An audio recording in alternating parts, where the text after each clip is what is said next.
Assalamualaikum warahmatullahi wabarakatuh. Saya Eko Pujianto, peserta pekerti tentang peningkatan keterampilan dasar teknik industrial yang dilaksanakan oleh IPB bekerjasama dengan Mentirta tanggal 13 sampai 19 Juli 2021 akan menyampaikan video tentang ringkasan teori belajar dan motivasi bagaimana titik satu dalam pelatihan seperti ini.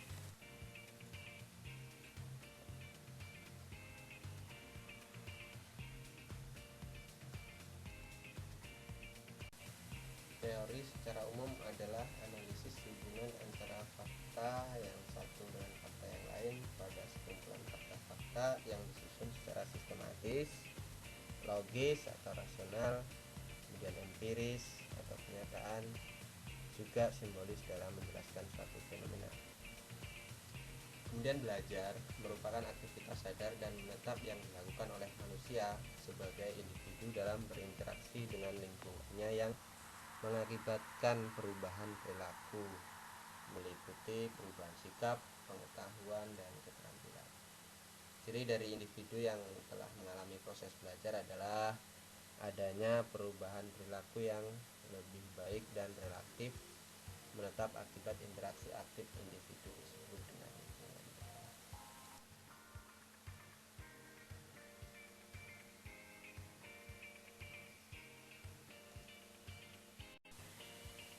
Kemudian motivasi adalah sebuah dorongan, hasrat, ataupun minat yang begitu besar di dalam diri untuk mencapai suatu keinginan, cita-cita, dan tujuan tertentu.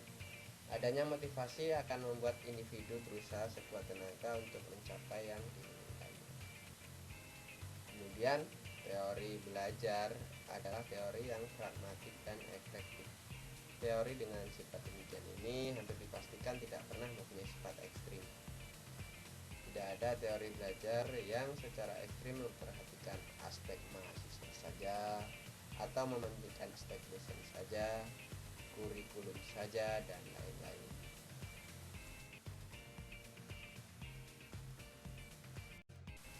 Teori belajar menurut ahli aliran psikologi dibagi menjadi 5 aliran.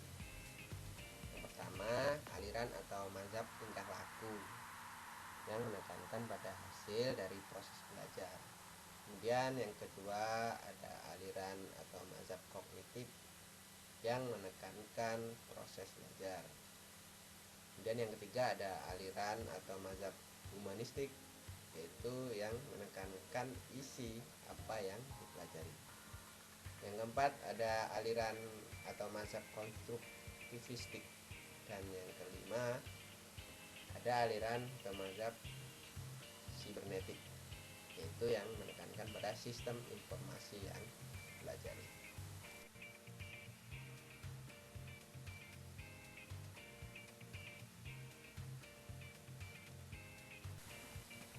Untuk yang pertama, aliran mazhab tingkah laku atau yang menekankan pada hasil dari proses belajar. Ini disebut juga dengan behaviorisme.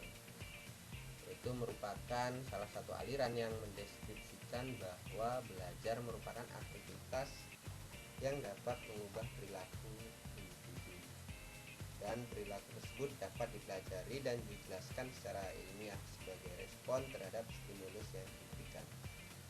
Tokoh-tokoh dalam teori belajar ini diantaranya ada Thorndike, Watson, Radford, Edwin Guthrie, Bruce Frederick Skinner.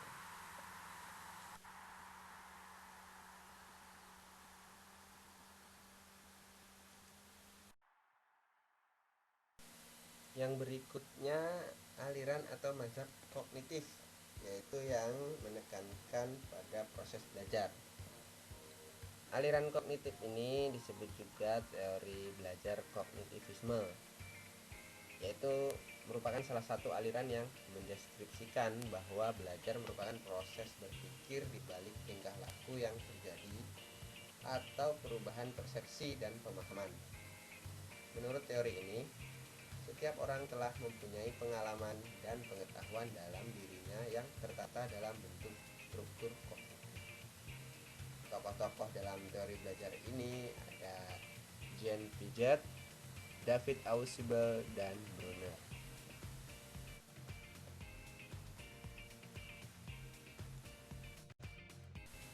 Yang ketiga, aliran atau mazhab humanistik yang lebih menekankan pada isi apa yang dipelajari.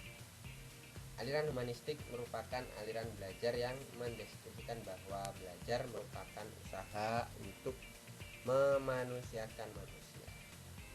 Proses belajar dianggap berhasil jika pembelajar memahami lingkungannya dan dirinya sendiri.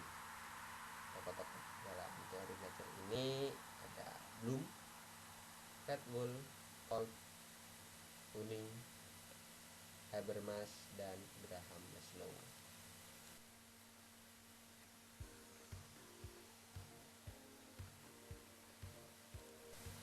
Kemudian yang keempat adalah aliran konstruktivistik.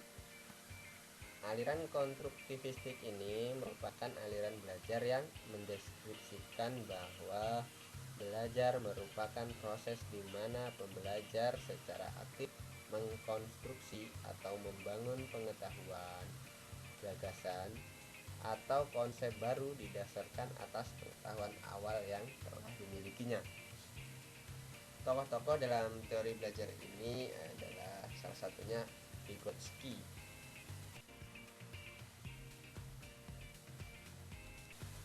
Kemudian yang terakhir, aliran atau mazhab sibernetik yang menekankan pada sistem informasi yang dipelajari. Aliran atau mazhab ini menyatakan bahwa belajar adalah pengolahan informasi dan meyakini bahwa sistem informasi menentukan terjadinya proses belajar. Tokoh teori belajar sibernetik ada Landa, yaitu yang melakukan pendekatan algoritmik dan heuristik. Kemudian ada Fast and Scott, yaitu yang meyakini bahwa tipe mahasiswa itu Wallis dan serialis.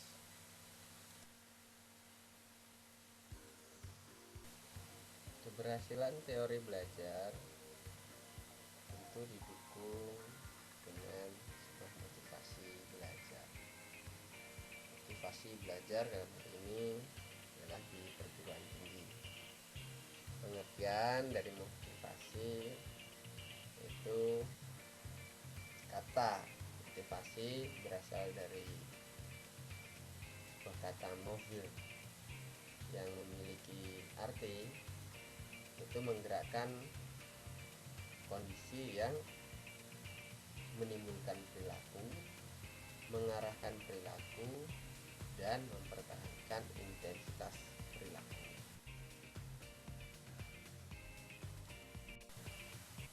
Kemudian secara makna, motivasi memiliki arti kekuatan atau energi dari seseorang yang dapat menimbulkan tingkat persistensi dan entusiasmenya dalam melaksanakan suatu kegiatan, baik yang bersumber dari dalam diri individu sendiri atau motivasi intrinsik maupun dari luar individu atau bisa disebut motivasi ekstrinsik.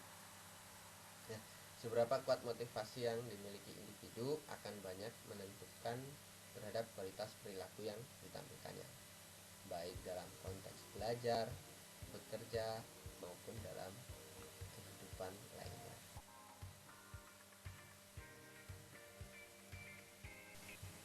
Sekian video ringkasan materi tentang teori belajar dan motivasi sebagai pemenuhan tugas 1 dalam pelatihan seperti saya ucapkan terima kasih. Wassalamualaikum warahmatullahi wabarakatuh.